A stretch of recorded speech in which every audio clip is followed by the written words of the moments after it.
I was 26 years old when the police showed up at my door. 7 months pregnant, married, living in a different city from my mother, and really living a very happy life at this point for the first time in my life, like moving into some sort of stability and contentment.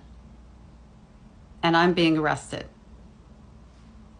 I have children in the house.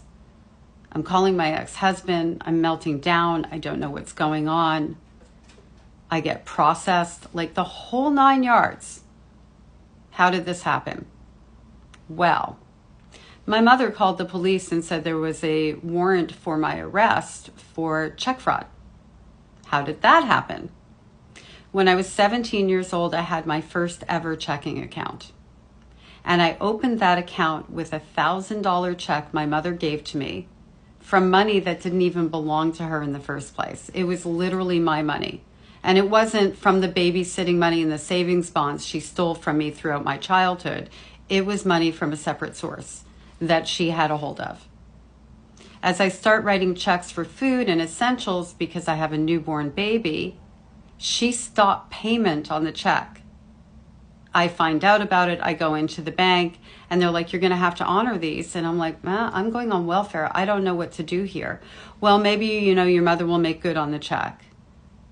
Of course she didn't. And of course she had some lame excuses. I don't like what you're using the money for, or something like that. Yeah, using it for food, that was a terrible thing to do. At 26, I wasn't even in contact with her anymore. And you know what? Yeah, maybe I should have dealt with it at that time or before. I had been 17, traumatized from living on the streets, never had a checking account before, ended up on welfare. By 19, I was in a relationship where I was being beat to shit. And finally, I found somebody to build a life with, and I never told him about it because I was embarrassed. It went in front of a judge who said, why are you even here? This was done when you were 17 years old. This should not be a case that I'm hearing. And so I explained to him what happened, and he was actually taken aback.